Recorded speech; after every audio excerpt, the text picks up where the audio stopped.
हम किसी भी चीज को बिना उसका महत्व जाने स्वीकार करने में थोड़ा कतराते हैं। इसलिए हम लोगों की बुद्धि विवेक को श्रीमद् भागवत की महत्ता समझ आए, इसलिए महात्मा कहा जाता। वैसे तो एक बात कहें, बहुत सावधानी से सुनिएगा, थोड़ा थोड़ा इनमें डाल दो भैया आवाज, अगर इनमें हो सके तो। महात्मा में कहीं ना कहीं व्यक्ति अविश्वासी जब होता है तब महात्मा सुनने की इच्छा रखता है।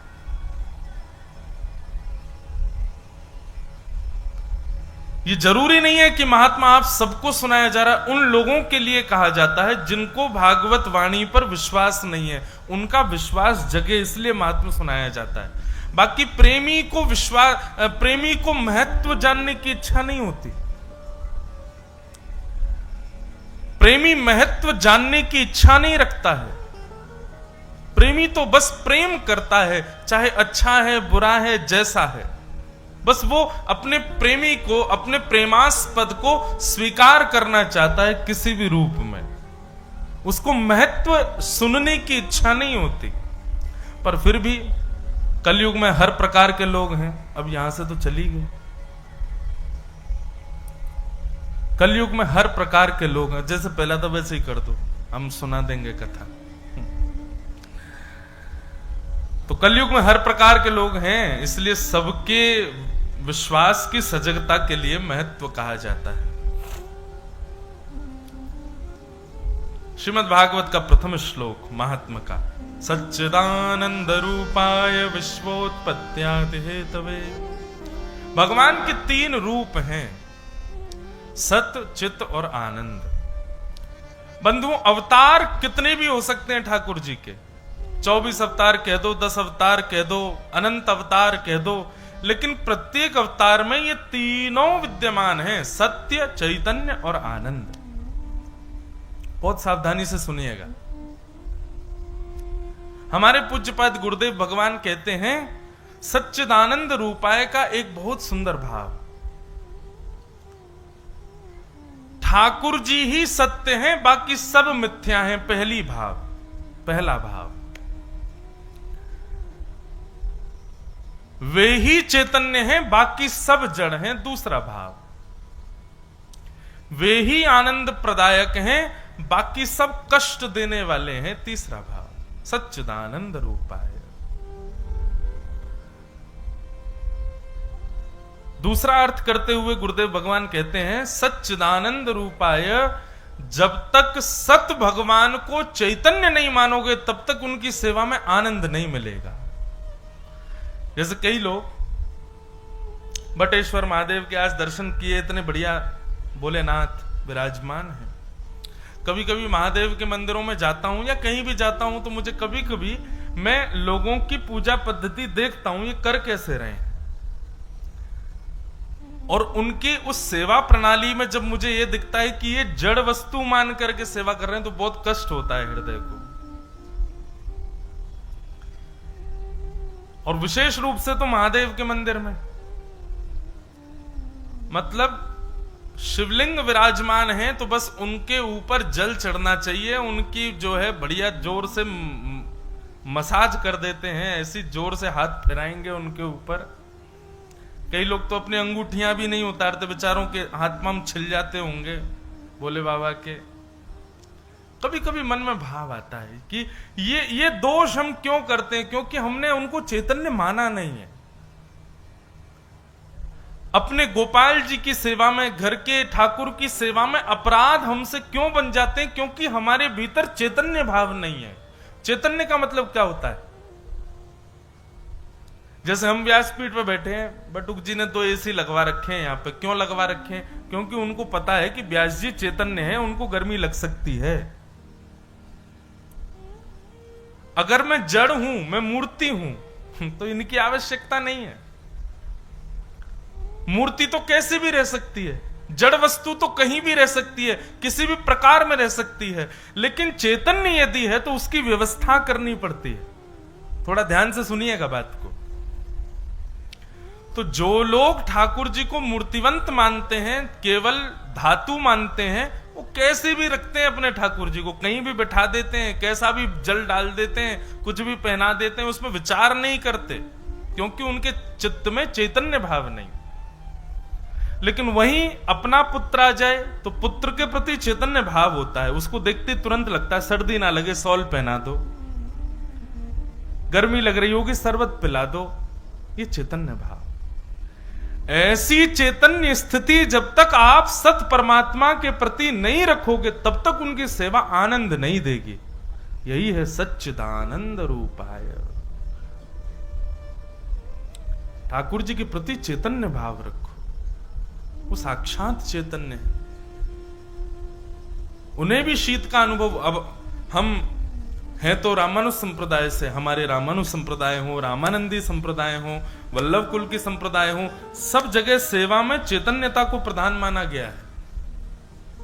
पर विशेष रूप से वल्लभ कुल की संप्रदाय में तो अत्यंत चैतन्य भाव रखा जाता ठाकुर जी के प्रति। हमारे गिरधर लाल पधारे हैं, बस उनका चित्र भी लगा है पीछे। ये जहां जितने बड़े लग रहे हैं उतने ही छोटे हैं, इतने से हैं, छोटे से नेक्स्ट से। तो इनकी सेवा में एक प्रणाली है कि शीतकाल में, सर्दियों में ठाकुर जी मूजरी पहनते हैं, मोजा पहनते हैं चरणों में, और वसंत पंचमी के दिन जो भी निकल करके गई, उस दिन ठाकुर जी के मोजा हटा दिए जाते हैं। तो गत वर्ष की, इस बार की बसंत पंचमी पर तो सर्दी चली गई थी, पर पिछली बार की बसंत पंचमी पर बड़ा भयंकर कोहरा था वृंदावन में।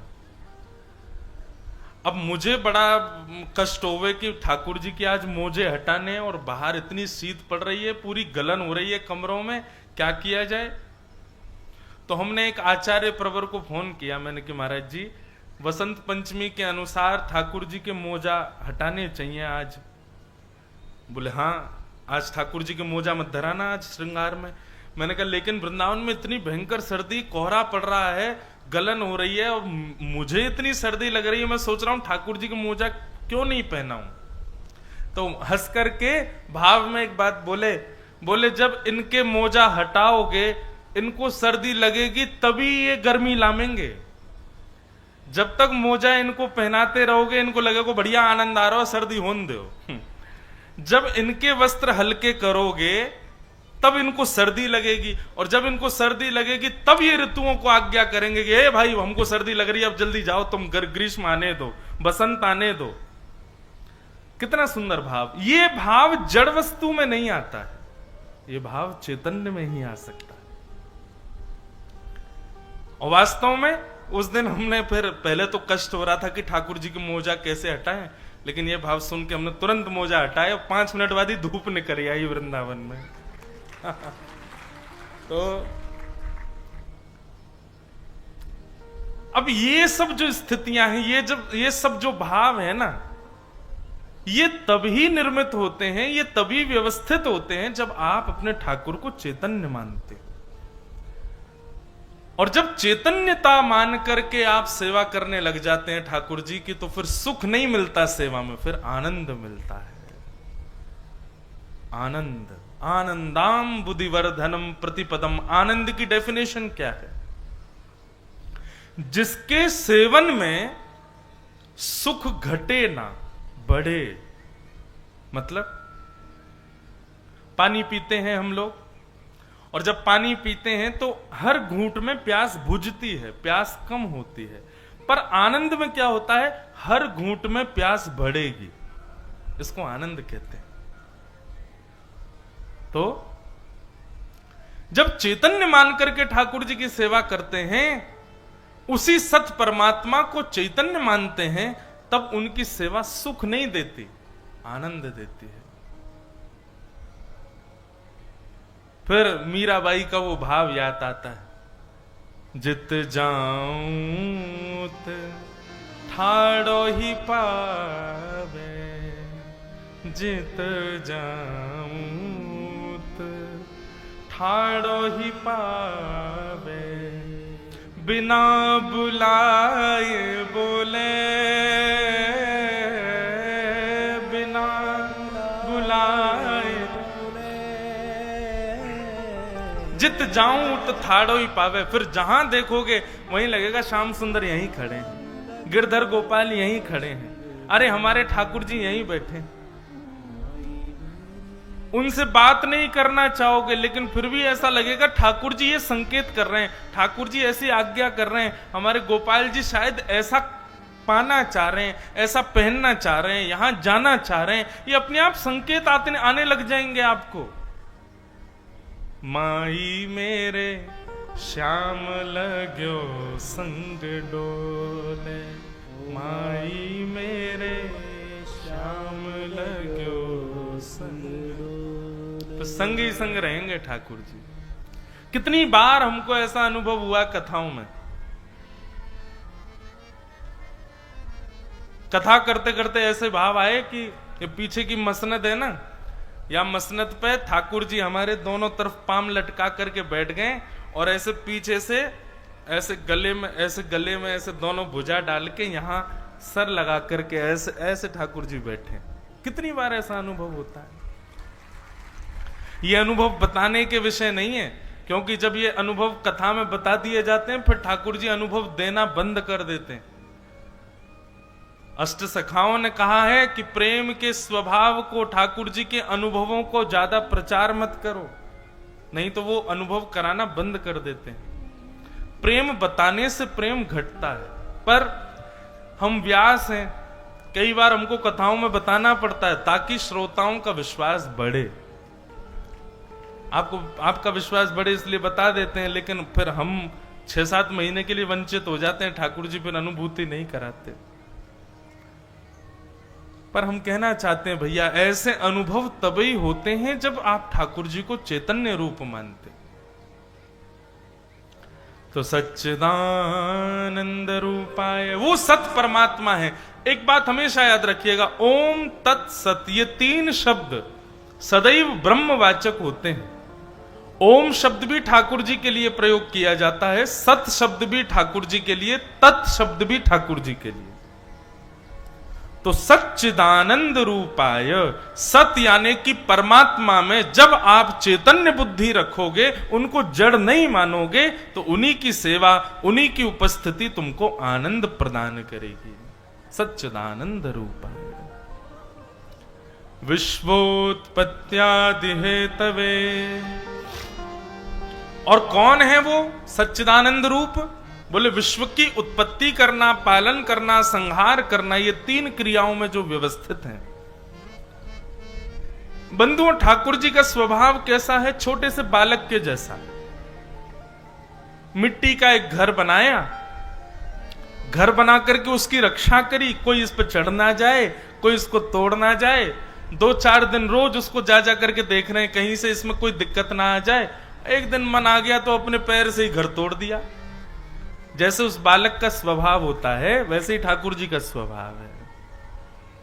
पहले मेरा और आपका, हम सबका निर्माण करते हैं। निर्माण करने के बाद फिर हम सबका लालन पालन करते हैं। हमको एक श्रेष्ठता दिला देते हैं, यश, वैभव, मान, कीर्ति, संपत्ति, इन सब में व्यवस्थित ठाकुर जी कर देते हैं। नित्य हमारा ध्यान रखते हैं, इसको कोई कष्ट ना हो जाए। हमारी छोटी सी विनती पर हमारी आर्तों को दूर कर देते हैं। इतने हमारे सगे हो जाते हैं ठाकुर जी, हमारे कष्ट को अपना मान करके हमको प्रसन्नता देने लग जाते हैं। लेकिन एक दिन ठाकुर जी का मन आ जाता है और हम मानव रूपी मिट्टी के इस ढांचे को ठाकुर जी ध्वस्त कर देते हैं। विश्वोत्पत्त्यादि हेतवे, बनाते भी वही हैं, पालन करता भी वही है और संहार करता भी वही है। विश्वोत्पत्त्यादि हेतवे तापत्रय विनाशाय, 3 प्रकार के तापों का जो विनाश करते हैं। मैं कथाओं में खूब कहा करता हूं, ठाकुर जी कभी दुख दूर नहीं करते, सदैव दुख से मिलने वाली पीड़ाओं को दूर करते हैं। दुख तो जीवन में आते हैं, पर उसकी पीड़ा का अनुभव नहीं होता। पीड़ा का, जैसे अभी हम थक रहे हैं, अभी हमको कोई पीड़ा हो रही है, अंतरंग है, लेकिन कथा कहने के लिए जैसे बैठे हैं तो लग नहीं रहा कि अब कोई पीड़ा है, अब कोई दिक्कत है, अब कोई कष्ट है। ठीक वैसे ही पीड़ा तो होगी, कष्ट तो जीवन में आएगा, लेकिन उसका अनुभव नहीं कराने देते, अनुभव नहीं होने देते। ये ठाकुर जी की कृपा है। तापत्रय विनाशाय श्री कृष्णाय वयं नुमः। ऐसे श्री कृष्ण को हम बारंबार प्रणाम करते हैं, ऐसे श्री कृष्ण को हम बारंबार नमन करते हैं। तो रूप, कर्म और स्वभाव 3 इस श्लोक में बताए गए।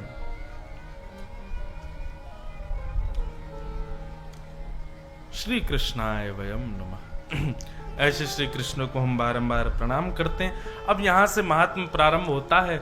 महात्म सुनाते हुए वर्णन करते हैं कि 88,000 सौनकादि ऋषि नैमिषारण्य क्षेत्र में मानव कल्याण के लिए यज्ञ करने के लिए व्यवस्थित हुए, मानव कल्याण के लिए यज्ञ कर रहे थे। अच्छा बंधुओं, एक बात बताइए, हमारा कल्याण किसमें है? मानव के कल्याण का मतलब क्या होता है? इस पर कभी विचार किया आपने?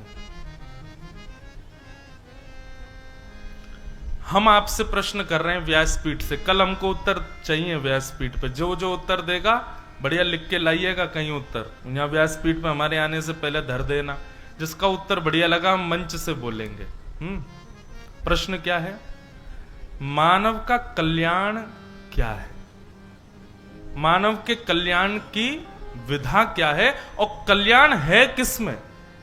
ये मानवीय कल्याण, इसका मतलब क्या होता है? अब वैसे तो आज की कथा में मैं ही थोड़े बहुत संकेत तो दे ही दूंगा, लेकिन फिर भी अपनी बुद्धि से सोच के आना। बहुत धन कमा लेना मानव कल्याण है, बहुत यश हो जाना मानव कल्याण है।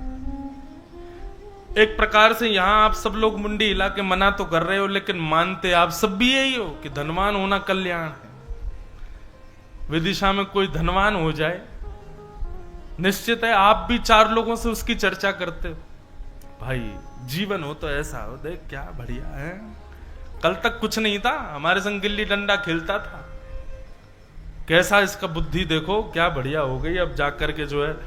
ऐसे बात करने वाले लोग बहुत मिलते होंगे आपको। एक हमारे पंडित जी बड़े दुखी, क्योंकि महाराज हमारे संग गांव में पढ़ो छोरा, 6 में 2 बार फेल है गयो। मैंने की तो बोले हम आचार्य किए हुए ब्राह्मण हैं, वो 6 में 2 बार फेल हो गया, आज दुबई में नौकरी कर रहा है, बहुत बढ़िया घर बना लिया। सब लोग ऐसे ही दुखी रहते हैं। इसका मतलब क्या है? हम कल्याण उसी को मानते हैं। बहुत धन होना हमारे लिए लगता है कि ये कल्याण है, बहुत वैभव होना, यश होना, शौर्य होना, नहीं, ये कल्याण नहीं है, ये मानवीय कल्याण के विषय नहीं है। अगर आप इन सब वस्तुओं को कल्याण मानते हैं कि इसने अपना कल्याण कर लिया, इतना धन कमा के, इतना यश कमा के, वैभव कमा के, संपत्ति कमा के, नाम कमा के, यश कमा के, तो ये जितने भी कल्याण के साधन हैं ये सब राक्षसों के पास भी थे।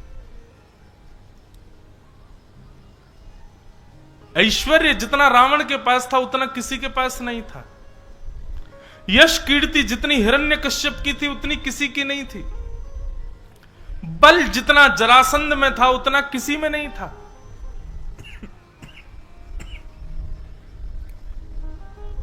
इसलिए भैया इन सब विषयों से परे सोच के आइएगा कल कि मानव कल्याण क्या है। बुद्धि लगाइए। वैसे ये होना चाहिए, कथा में हर दिन एक होमवर्क मिलना चाहिए सारे श्रोताओं को, तभी श्रोता ध्यान से सुनेंगे। और ये सारे होमवर्क भी बंधुओं ऐसे हैं कि इनके उत्तर कथा में ही हैं और ढूंढने आपको हैं। तो कल सोच के आइएगा मानव कल्याण क्या है, मानव का कल्याण किसमें है, मानव कल्याण की विधा क्या है, विचार कीजिएगा। हमारे मन में कुछ और भाव है जो गुरुजनों से मिला, लेकिन आप लोगों के मति के अनुसार जो भाव आएगा, अगर वो मुझसे भी श्रेष्ठ लगा, कि ऐसा नहीं कि मेरा श्रेष्ठ है, गुरुजनों की कृपा से जो प्राप्त मैं वो ही कहूंगा, लेकिन अगर आपका और सुंदर लगा तो मैं निश्चित मंच से कहूंगा कि हाँ देखो ये किसी ने बताया है, ये अच्छा भाव है। और बाकी कथा ध्यान से सुनो, आपको कथा से ही उत्तर मिल जाएगा। सौनकादि ऋषियों ने यज्ञ किया नैमिषारण्य में, परंतु उस यज्ञ से मानव कल्याण होगा इसकी उनके हृदय से आवाज नहीं आ रही थी कि ये यज्ञ करने से मानव कल्याण होगा।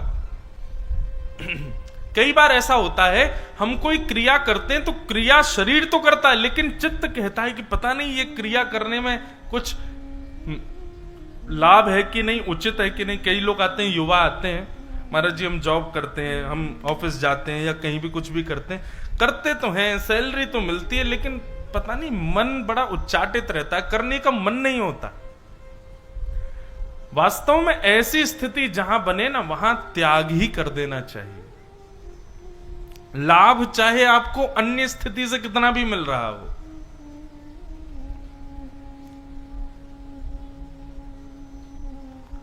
तो सौनकादि ऋषि यज्ञ तो कर रहे थे, पर यज्ञ में उनके चित्त को कहीं भी प्रसन्नता नहीं थी कि इससे मानव कल्याण होगा। तभी वहां पर सूत जी महाराज का आगमन हुआ और सब सौनकादि ऋषियों ने जाकर के प्रणाम करते हुए उनसे प्रश्न किए। व्यक्ति जब संशय में आता है ना, तभी उसके चित्त में प्रश्नों का प्रादुर्भाव होता है। एक बात सदैव याद रखिएगा, आप यदि भगवत भागवती कथा सुनते हैं, रामचरितमानस सुनते हैं, आदि आदि ये प्रश्न आप ये सब भगवत वार्ताओं के प्रति आपका लगाव है, लेकिन संशय फिर भी बना हुआ है चित्त में, तो कहीं ना कहीं आप श्रवण में कोई ना कोई अपराध करते हो, इसीलिए संशय। नहीं तो वैष्णव का एक स्वरूप ये होता है कि वो कभी उसके दिमाग में कुंठा नहीं होती, उलझने नहीं होती, वो सदैव सुलझा रहता है। हर स्थिति में वो कभी फंसेगा नहीं, कभी असमंजस उसके जीवन में नहीं आ सकता।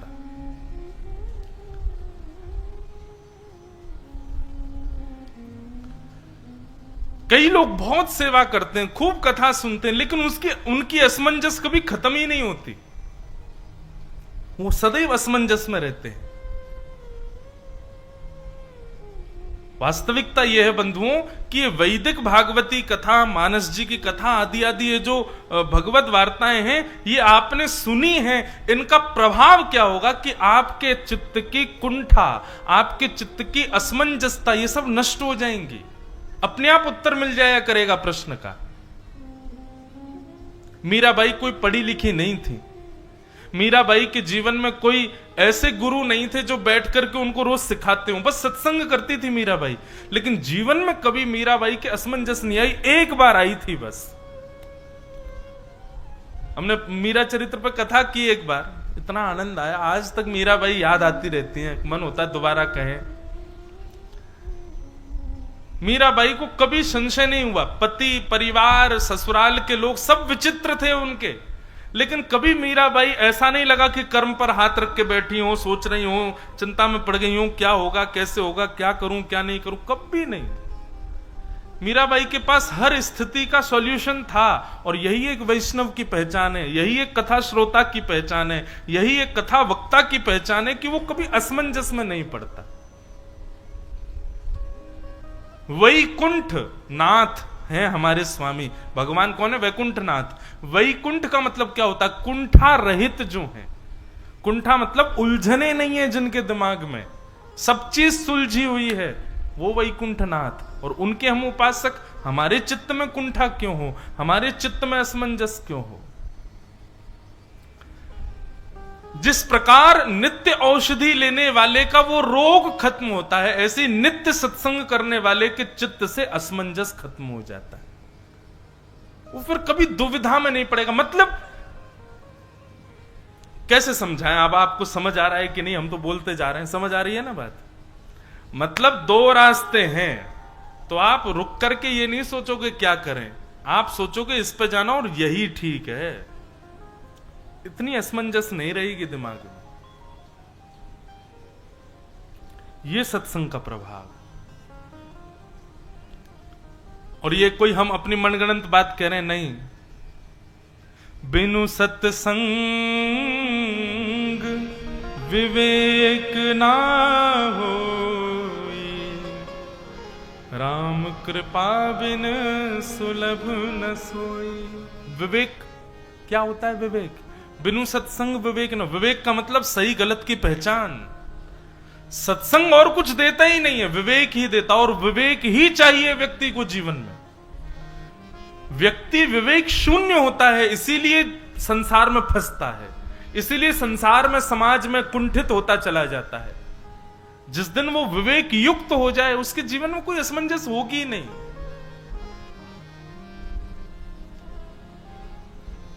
ये सत्संग से मिलता है। तो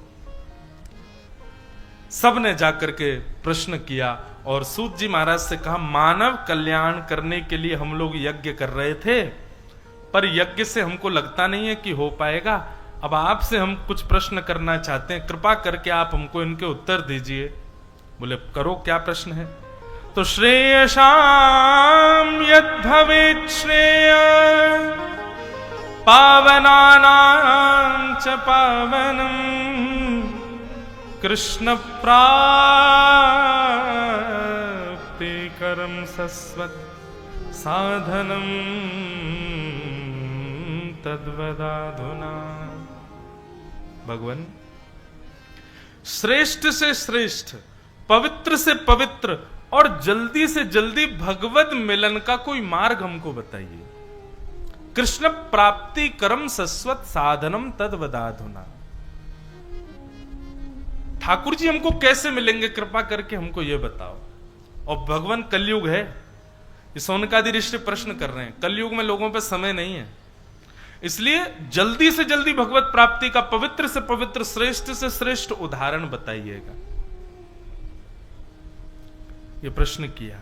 बंधुओं, प्रश्न सदैव कैसा होना चाहिए? ध्यान से सुनिए सब लोग। प्रश्न कैसा होना चाहिए कि पूछने वाले को भी उत्तर से कल्याण मिले, और जो उत्तर दे रहा है उसको भी उत्तर देने में सुख मिले, उसका भी कल्याण हो, और बाकी के चार लोग जो खाली बैठे सुन रहे हैं उनका भी कल्याण हो। प्रश्न सदैव ऐसा होना चाहिए। ऐसे प्रश्न नहीं होने चाहिए कि बस हमारा उत्तर मिल जाए, सीताराम चल दो। नहीं, प्रश्न सदैव गुरुजनों से कभी करने का अवसर मिले तो ऐसा प्रश्न करो जो बताने वाले, सुनने वाले और पूछने वाले तीनों का कल्याण। अब यहां प्रश्न क्या किया? कृष्ण प्राप्ति का श्रेष्ठ से श्रेष्ठ, उत्तम से उत्तम और सरल सहज उपाय हमको बताइए।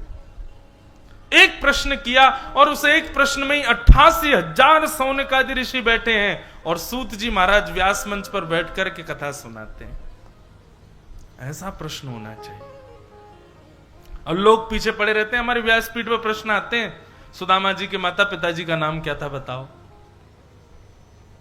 राम जी की दादी का नाम क्या था बताइए। ये कोई प्रश्न है? क्या करना आपको जान के उनके माता पिता कौन थे, दादी कौन थी? प्रश्न ऐसा करो जिससे सबका कल्याण हो।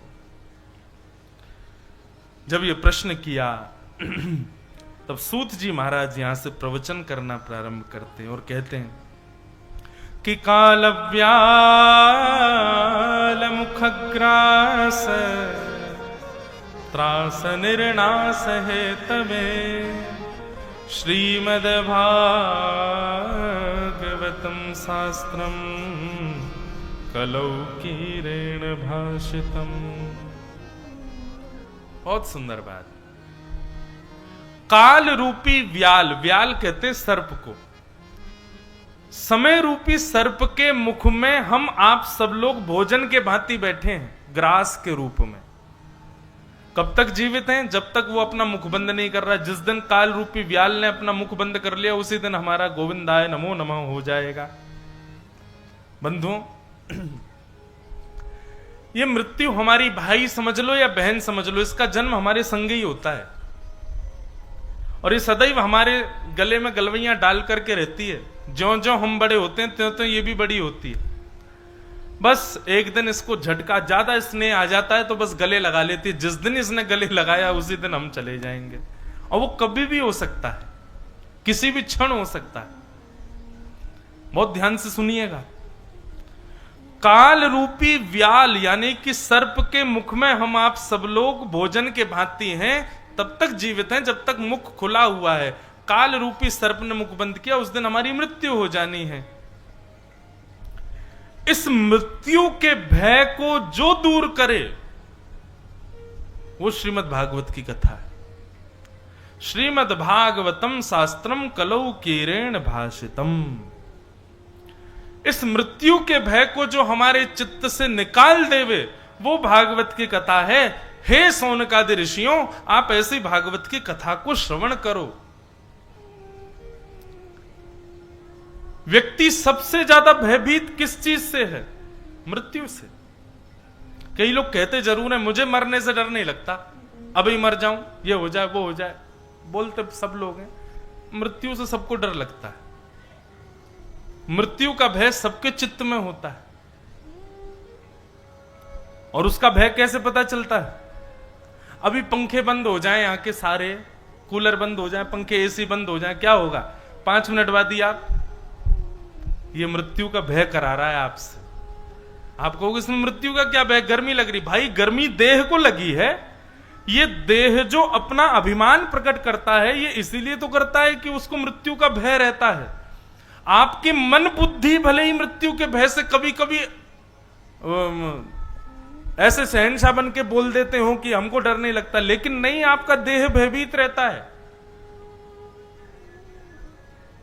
अभी आंधी तूफान आ जाए और पीछे का जो पंडाल है वो थोड़ा सा हिलने डुलने लग जाए तो 2-4 तो भाग जाएंगे ऐसे, कहीं गिर नहीं जाए। मृत्यु का भय रहता है। हवा तेज चले तो कण उड़ के आंख में आते हैं, आंख अपने आप बंद हो जाती है। क्यों बंद होती है? मृत्यु का भय। भोजन करते समय कोई खीरा, खट्टा खीरा कुछ आपको मार नहीं देगा। वो मुख में अगर आ जाए तो तुरंत हम निकाल देते हैं, तुरंत अजीब सा मुख हो जाता है। ये मृत्यु का भय। आपकी मन बुद्धि संकेत भले ही कर रही है, नहीं मैं भयभीत नहीं हूं, लेकिन आप हो। आपका तन कहीं ना कहीं भयभीत रहता है मृत्यु से। इसलिए छोटी छोटी वस्तुओं में भी आपको विचलित कर देता है। कथा बैठ के सुन रहे हैं और 5-10 मिनट में आसन बदलने लग जाएं, यूं हो गए, पैर लंबे हो गए। कोई तो बेचारे कई जगह कथा में ऐसे श्रोता मिलते हैं, वो महाराज 4 घंटे उनको देखे, मैं देखता ही नहीं। फिर क्यों? वो बस यूं सोचते मैं यहां बिस्तर लग जा, मैं लेटे ही जाऊं। कैसे बैठे भैया? ये सब मृत्यु का भय कराता है। ये तन की क्रियाओं में बदलाव होना ये मृत्यु का भय है। इसलिए आप कह नहीं सकते कि आप मृत्यु के भय से परे हो। पर श्रीमद् भागवतम शास्त्रम कलौ कीरेण भाषितम, अगर आपने निश्चित रूप से श्रीमद् भागवत के आश्रय को स्वीकार कर लिया और आद्योपांत श्रीमद् भागवत के सुंदर रसास्वादन का पान कर लिया, तो निश्चित है मृत्यु का भय नष्ट होकर के मृत्यु का उत्सव प्रारंभ हो जाएगा जीवन में। मतलब फिर देह अभिमान नहीं करेगा, फिर ये छोटी छोटी चीजों से आपको विचलित नहीं होगे। धीरे धीरे तन आपका हर प्रकार की स्थिति में सम होने लग जाएगा। अभी अपमान में बुरा लगता होगा, लेकिन कथा धीरे धीरे सुनने लग जाओगे, फिर कभी अपमान होगा तो उससे कोई फर्क नहीं पड़ेगा आपको।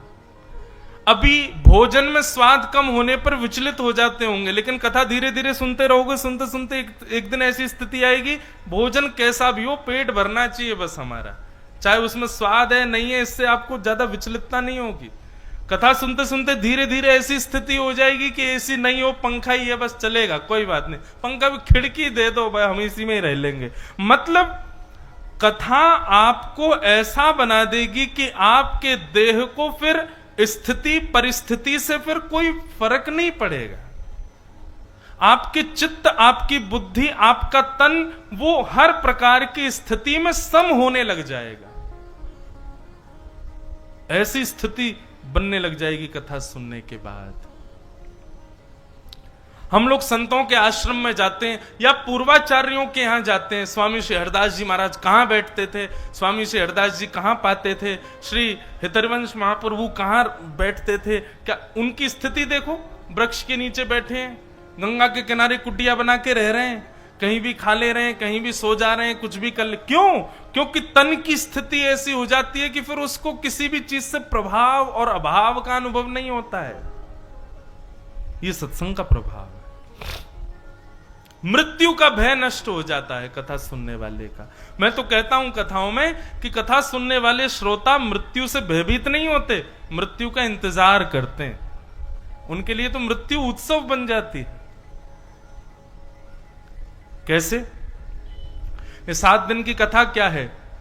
ये 7 दिन की कथा हमारे श्याम सुंदर के साथ भामर हैं। हर दिन आप कथा सुन रहे हो, मतलब एक भामर, एक फेरा आपका पूर्ण हो रहा है ठाकुर जी के साथ। आज एक फेरा हो गया, कल दूसरा, तीसरा, 16 तारीख तक 7 फेरे हो जाएंगे। 7 फेरे के बाद फिर पूर्णाहुति होगी। पूर्णाहुति में सब लोग जाकर के अपने अपने हाथ से थोड़ी थोड़ी आहुति दे दोगे। उसके बाद ब्याह पढ़ाने वाले हम हैं, हम तो चले जाएंगे। आप सबका ब्याह श्री कृष्ण के साथ हो जाएगा 7 दिन में। और ब्याह होने के बाद में फिर क्या होगा? आप कहोगे महाराज जी ब्याह तो हो गया, तो ब्याह होने के बाद ससुराल जाना चाहिए। हमारे ठाकुर जी भारत की पूर्व प्रणाली के अनुसार चलते हैं। पूर्व में क्या होता था? पहले ब्याह हो जाता था और ब्याह होने के बाद पति चले जाते थे, फिर गौने का इंतजार करो। गौने की अलग तिथि निकलती थी और गौने की प्रतीक्षा करो। जब गौना होगा तब प्रियतम फिर आएगा और आपको संग लेके जाएगा। तो अभी क्या है, ये 7 दिन में कथा सुन के आपका ब्याह हो जाएगा ठाकुर जी के साथ, और 7 दिन के बाद फिर गौने की प्रतीक्षा करो। गौना क्या है? मृत्यु ही गौना है, हमारी मृत्यु ही गौना। कई लोग खुश होकर ताली बजा रहे, कई लोग दुखी हो गए। मृत्यु गौना मृत्यु गौना। उस दिन परिवार के 4 सदस्य जिस प्रकार पालकी में बहू को लेके जाते हैं, ऐसे हमको लेके जाएंगे। हमारे ऊपर जैसे बहू नई दुल्हन जाती है तो उसके ऊपर कुछ डालते हैं ना, क्या आप सामग्री डालते हैं, ऐसे जब लेके जाते हैं उस देह को तो उस पर भी बतासे डाले जाते हैं, क्या क्या चीजें डाली जाती हैं। उसका श्रृंगार किया जाता है, तिलक विलक लगाया जाता है, शुद्ध नदी के जल से स्नान कराया जाता है, उसको वस्त्र आभूषण वस्त्र आदि पहनाए जाते हैं, बढ़िया उसको तैयार करके ले जाते हैं और फिर चिता रूपी पालकी में ले जा करके हमको बैठा दिया जाता है। अग्नि रूपी विमान जैसे ही प्रज्वलित होता है, तुरंत प्रियतम आकर के हमारा हाथ पकड़ लेते हैं और ले जाते हैं अपने धाम को, ले जाते हैं अपने स्थान को। निरंतर कथा में रमने वाले के लिए मृत्यु भय का कारण नहीं होता। निरंतर कथा में रमने वाले तो मृत्यु की प्रतीक्षा करते हैं कि ब्याह तो हो गया, अब गौना कब होगा हमारा, गौने की प्रतीक्षा करते हैं। तो ये मृत्यु का भय दूर करती है भागवत की कथा। और भयभीत तो कई लोग नहीं होते। कई कई बड़े बड़े राक्षसों को मरने से डर नहीं लगता, बड़े बड़े डाकुओं को मरने से डर नहीं लगता, परंतु श्रीमद् भागवत सकारात्मक रूप से आपकी बुद्धि, विवेक और चित्त से मृत्यु के भय को दूर करती है। मृत्यु के भय का दूर होने का मतलब क्या है? बोले अरे चला दो मेरे ऊपर बाण, नहीं डर लगता मुझे, चला दो गोली, नहीं है मुझे भय। ये मृत्यु का भय दूर होना नहीं होता है। मृत्यु का भय दूर होने का मतलब यह है कि मृत्यु आए उससे पहले पहले मैं अपने सारी दूषित स्थितियों को सुधार लूं। मेरी मृत्यु आए उससे पहले पहले मैं भगवत दर्शन कर लूं। मेरी मृत्यु आए उससे पहले पहले इस देह का पूर्ण साफल्य क्या है, इस देह को मिलने का पूर्ण उपयोग मुझे क्या करना है, वो मैं कर लूं। ये मृत्यु के भय का दूर होने का मतलब है।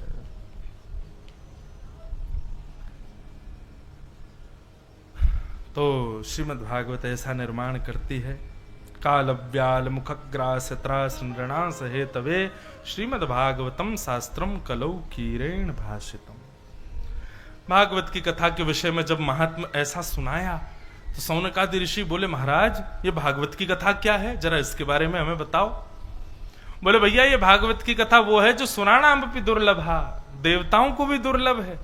देवताओं को दो चीजें दुर्लभ हैं जो हम मानवों को मिली हुई हैं। पहली, भागवत की कथा देवता नहीं सुन सकते। क्यों? देवता बहुत व्यस्त रहते हैं अपने कार्यों में, इसलिए देवताओं को कथा सुनने का अधिकार नहीं है।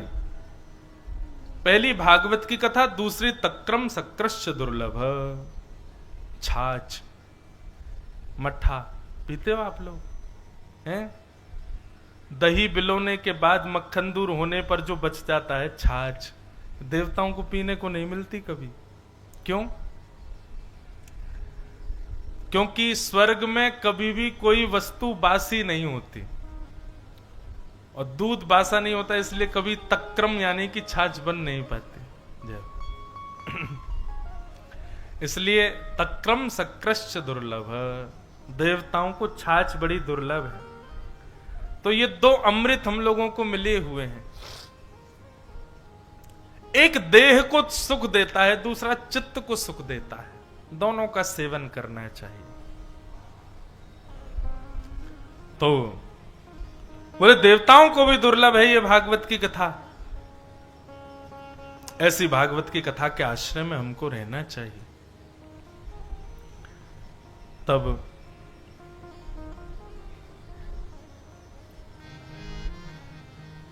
प्रश्न किया, महाराज ये भागवत की कथा सबसे पहले किसने किसको सुनाई, जरा इसके बारे में विस्तार कीजिए। तब विस्तार करते हुए यहां पर कहते हैं कि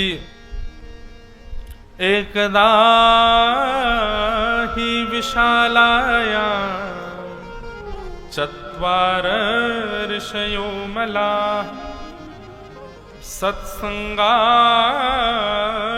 समायाता ददृशस्तुत्र नारद। एक बार की बात है, बद्री विशाल में 4 ऋषि भ्रमण कर रहे थे। कौन कौन? सनक, सनंदन, सनातन, सनत कुमार। और चारों ने नारद जी महाराज को देखा। नारद जी को देखते ही चारों ने पूछा, कथम ब्रह्मन दीन मुखम कुतश्चिंतातुरो भवान। हे ब्रह्मन, तुम इतनी चिंता में क्यों लग रहे हो? क्या बात है, तुम्हारे चेहरे से ऐसा क्यों लग रहा है कि तुम बड़े चिंतित हो? बंधुओं, मानव की पूर्ण पहचान उसका मुखमंडल करा देता है। बहुत ध्यान से सुनिएगा सब लोग। एक और चीज, सत्संग करने वाले की दृष्टि ऐसी हो जाती है कि वो किसी का चेहरा देख करके परख सकता है कि ये व्यक्ति सत्संगी है कि नहीं। आपकी नहीं पता, पर हमको तो ऐसी हो गई है कि इतने लोग मिलते हैं, व्यक्ति के केवल उपस्थित होके उसके मुखमंडल की आकृति मात्र से इतना अनुभव तो हो जाता है कि ये सत्संगी है कि नहीं। ये कोई चमत्कार नहीं है, ये सत्संग की विधा है। सत्संग आपको इतना अनुभवी बना देता है कि आपके नेत्रों के आगे जो आएगा आप उसके चेहरे को देख के ही पता कर लोगे कि ये सत्संगी है कि नहीं। प्रणाम करने की स्थिति से पता चल जाता है कि ये गुरुजन उपाश्रित है कि नहीं। उसके उठने बैठने चलने और शब्दों के प्रयोग से पता चल जाता है कि ये कितना सत्संग करता होगा। सत्संग का प्रयोग बता देता है, उसकी स्थिति बता देती है कि ये सत्संगी है कि नहीं। तो चेहरे से ये पता चलना कि ये थका हुआ है, चेहरे से ये पता चलना ये प्रसन्न है, चेहरे से ये पता चलना उदास है, ये सामान्य बात है। पर चेहरे से ये तक पता चल जाना कि ये व्यसनी है, चेहरे से ये तक पता चल जाना ये कामी है, ये भोगी है, लोभी है, ईर्ष्यालु है, ये सत्संग की कृपा होती है। सत्संग करने वाले व्यक्ति को ऐसी दृष्टि मिल जाती है, वो अनुभव कर लेता है सामने वाले से। तो नारद जी महाराज के मुख को देख करके सनत कुमारों ने कहा कि भगवान आप इतने चिंतित क्यों लग रहे हो, क्या बात है? तब नारद जी कहते हैं, बोले भगवान क्या बताऊं, बड़ा विचित्र हो गया मेरे साथ। तो बोले क्या? बोले पृथ्वी की बड़ी प्रशंसा होती है देवलोक में, और प्रशंसा सुनकर के मैं पृथ्वी पर भ्रमण करने के लिए गया, लेकिन पृथ्वी तो बिल्कुल उल्टी है। जैसी सुनी वैसी तो कुछ भी नहीं है। और यह बात निश्चित है बंधुओं, पृथ्वी पर विद्यमान जितने स्थान हैं सबकी प्रशंसा सुन लीजिएगा, पर जब आप वास्तविक रूप से उस स्थान पर व्यवस्थित होगे तो वो स्थान उतना सुख नहीं देगा जितनी उसकी चर्चा सुख दे रही थी। बहुत ध्यान से सुनिएगा, एक बात, एक सूत्र बता रहे हैं। सांसारिक वस्तु और भगवत संबंधी वस्तु दोनों में अंतर क्या है? सांसारिक वस्तु चर्चा से बड़ी सुंदर लगती है, लेकिन जब आप उसका उपभोग करोगे तो वो उतनी बढ़िया नहीं लगती जितनी चर्चा में बढ़िया लग रही थी। जैसे अब भोपाल में कोई खाने की वस्तु हो, उसकी कोई बहुत प्रशंसा करे, अरे महाराज वहां की वो कचौड़ी खा लेना, अरे तुम याद कर लोगे, अरे ऐसी है वैसी है, जे है वो है, आदि आदि। आप अपने योग बनाया, जाके खाने के लिए गए, जैसे ही आपने खाई सो बोले यार इतनी तो बढ़िया नहीं है जितनी तुम प्रशंसा कर रहे थे। ये हमने केवल एक वस्तु के बारे में कहा, लेकिन संसार की हर वस्तु ऐसी है, वो चर्चा में सुख देती है लेकिन उपभोग में सुख नहीं मिलता। लेकिन भगवत वार्ता जितना सुनने में सुख देती है, अनुभव में उससे कई गुना ज्यादा सुख मिलता है। ये अंतर है। आप यहां कथा सुन रहे हैं, सुनने में जितना सुख मिल रहा है, इसी वार्ता का जब आप अनुभव करोगे ना, तो अनुभव तो स्थिति ऐसी कर देगा कि बस जैसे कबूतर का पंख आकाश से ऐसे लहराता ना, ऐसे लहराओगे आकाश में, इतने हल्के अनुभव करोगे अपने आप को, ऐसी स्थिति में पहुंच जाओगे। कभी ठाकुर जी ने यदि इतना सा भी संकेत, कोई अनुभव, सांकेतिक अनुभव भी यदि करा दिया, आप प्रसन्न हो जाओगे। यही अंतर है संसार में और आध्यात्म में। आध्यात्मिक स्थिति केवल बड़ी बड़ी बातें नहीं है, उसका अनुभव कीजिए एक बार। वो अनुभव चर्चा से ज्यादा सुख देता है।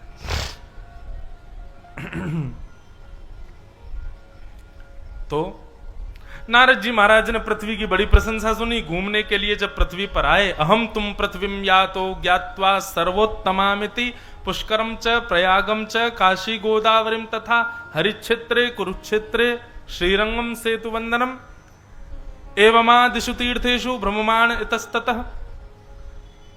नारद जी महाराज बोले, पृथ्वी पर जब मैं भ्रमण करने के लिए गया तो बोले मैं तीर्थ क्षेत्रों में गया, तब मेरी ये स्थिति हो गई। कहीं मैं गैर तीर्थों में चला जाता तो क्या होता। तीर्थों में जाकर के मैंने क्या देखा, बोले सब कुछ बिल्कुल उल्टा है। तीर्थ तो बड़े पवित्र हैं, तीर्थों की नदियां बड़ी पवित्र हैं, तीर्थों की महिमा बड़ी पवित्र है, पर तीर्थ आने वाले लोगों से अनुभव किया गया तो उनके स्वभाव, व्यवहार और बुद्धि ये तो बड़ी संकीर्ण है। कैसी है? बोले सत्यम नास्ति तपः शौचम दया दानम न विद्यते उदर भरिणो जीवा बराका कूट भाषण। बहुत सावधानी से सुनना। सत्यम नास्ति,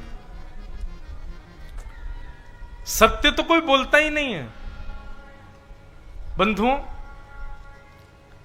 कभी आपने, अभी जैसे श्रावण का महीना आएगा तो श्रावण के महीने में लोग व्रत करेंगे और फिर दुनिया में गाएंगे, तुमको पता हमने एक महीना से हम केवल फल खा के जी रहे हैं, तुमको पता हम ऐसे कर रहे हैं, आपको पता महाराज जी हम एक समय ही व्रत कर रहे हैं, बस मतलब एक समय ही खा रहे हैं और कुछ नहीं कर रहे। इतना व्रत आप लोग गिनाते हैं, आप लोग नहीं मतलब दुनिया के लोग।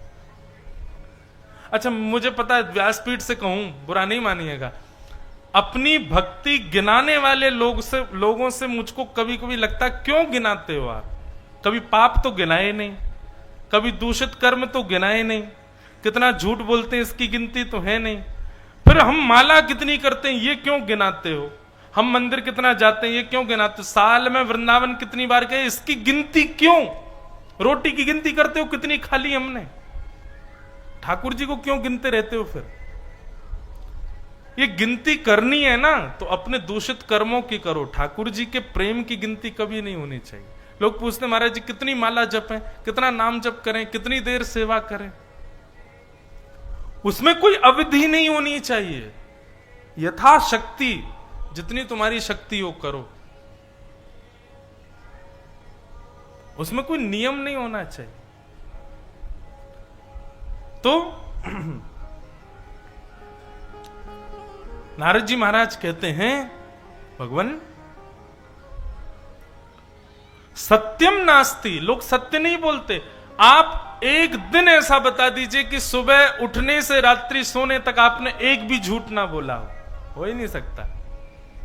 कोई ना कोई झूठ तो बोलते हैं। सत्यम नास्ति, शौचम नास्ति, पवित्रता नहीं है। बाहर की पवित्रता भले ही है, भीतर से दूषित है हम सब लोग। सत्यम नास्ति, शौचम नास्ति, दया नास्ति, दया नहीं है हमारे अंदर। दानम नास्ति,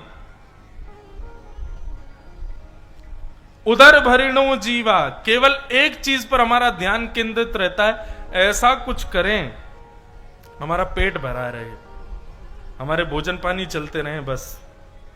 अच्छा, आजकल एक नया ट्रेंड चला है, कथा वक्ताओं की बात कथा वक्ताओं पर ही थोप दी जाती है।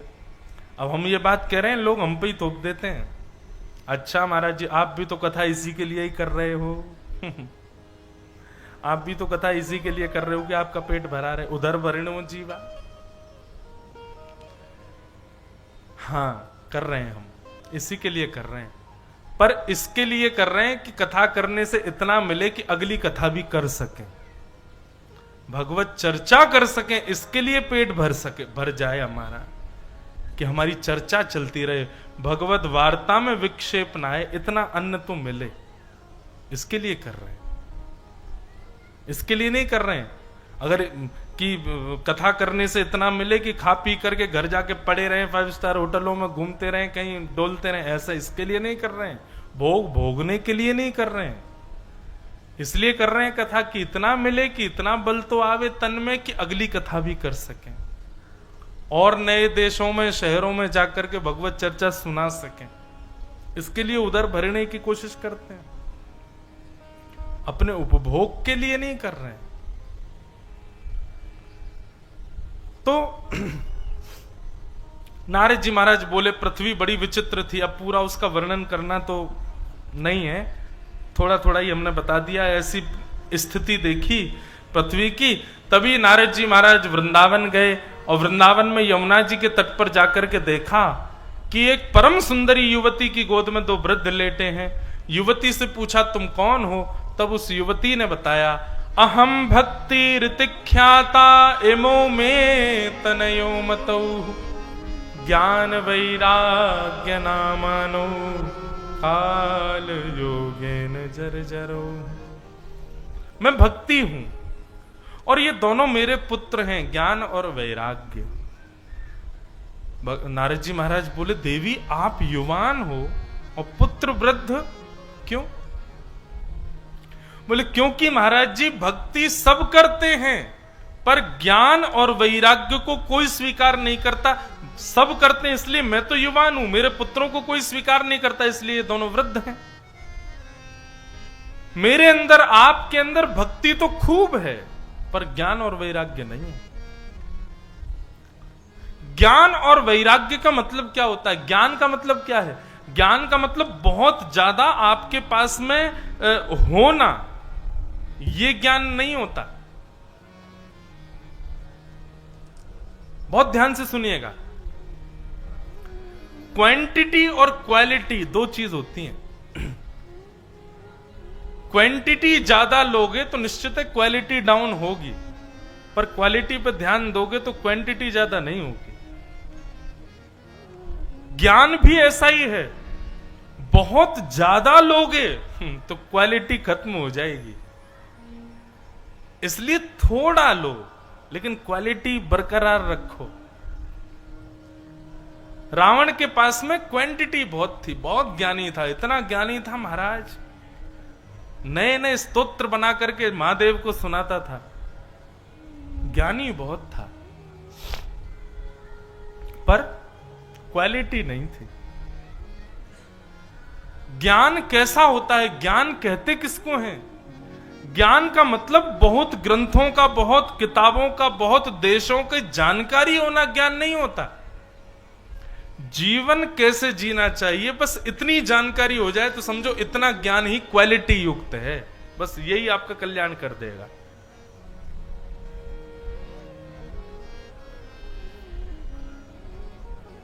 बहुत ज्ञानी होना जरूरी नहीं है, विवेकी होना जरूरी है।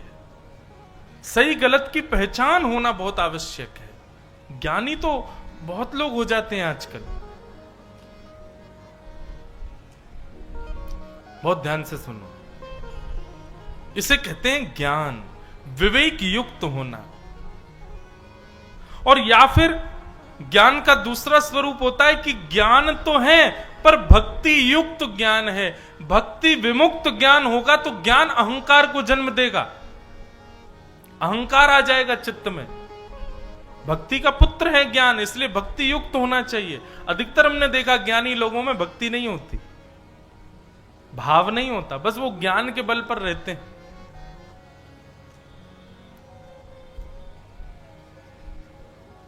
ज्ञान तो ये भक्ति का प्रथम पुत्र है, ज्ञान यानी कि विवेक।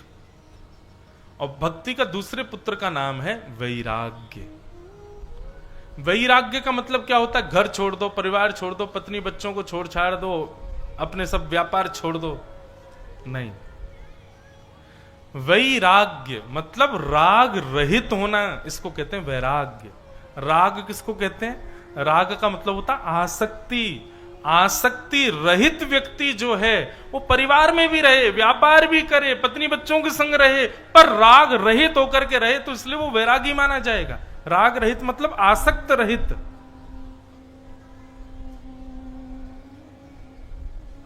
पुत्र में प्राण बसते हैं, जरा सी खरोंच आ गई महाराज, रो रो के बेहाल कर दिया घर, इसको कहते हैं आसक्ति।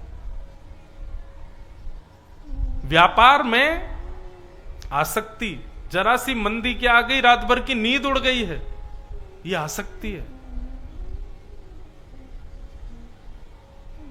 ब्याह के 1 महीना बाद पत्नी मायके चली गई तो 2 महीना नींद ही नहीं आ रही है, याद में रो रहे हैं महाराज कब आओगी, यह आसक्ति है।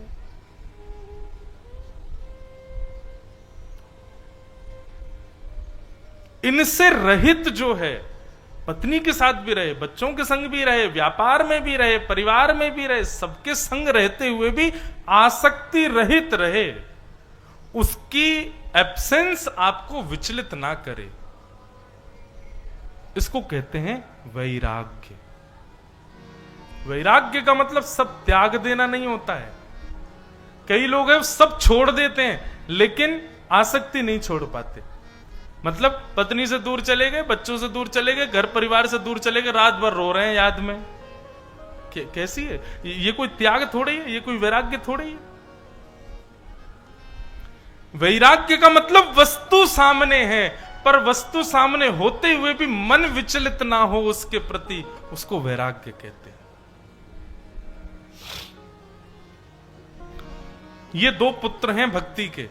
जब तक ये 2 पुत्र जीवन में नहीं आएंगे तब तक आपकी भक्ति प्रसन्न नहीं रह सकती है, तब तक आपकी भक्ति आनंद देने वाली नहीं हो पाएगी। इसलिए ज्ञान और वैराग्य को विद्यमान रखो। कभी कभी मुझे लगता है वैराग्य के विषय में, अभी बागेश्वर धाम में भी मैं कह रहा था, लोग मंगलवार का व्रत करते हैं, सोमवार का व्रत करते हैं, एकादशी का व्रत करते हैं, और व्रत में अन्न का त्याग कर देते हैं, अन्न छोड़ देते हैं। वास्तविकता में व्रत कैसा होना चाहिए? उस वस्तु का त्याग करो जिसके बिना आप विचलित हो जाते हो। अब के सोमवार, अब के मंगलवार, अब की एकादशी पर उस वस्तु के बिना रहना जिसके बिना आप रह नहीं पाते। और ये कोई इसका मतलब ऐसा नहीं कि कई भक्त ठाकुर जी से प्रेम करते हैं तो बोले महाराज जी आप ठाकुर जी के बिना रहने की बात करो। नहीं, संसार की वस्तु जिसके बिना रह ही नहीं पाते। कोई व्यसनी अगर यहां बैठा है, पीता हो, खाता हो, या कोई और व्यसन उसके अंदर हो, उसका एक दिन त्याग करे, खूब दबा के रोटी खाओ, लेकिन उसका त्याग करो जो व्यसन आपके अंदर है। विश्वास मानिएगा, आपके इतने मंगलवारों में हनुमान जी के दर्शन नहीं हुए होंगे। जिस दिन आप व्यसन का त्याग करके अपना व्रत करोगे, स्वप्न में हनुमान जी जरूर आएंगे उस दिन। बोले भैया मैं तो बहुत खुश हूं भैया, आज तूने असली व्रत किया है। बताओ बंधुओं, अन्न का त्याग करने की दो विधाएं। व्रत के दिन अन्न क्यों नहीं खाते? दो कारण हैं। पहला जो आध्यात्मिक कारण है वो ये है कि अन्न खाने से हमारी आयु कम होती है। दो चीजों पर हमारी आयु निर्भर होती है, एक तो बहुत खाने पर और एक बहुत बोलने पर।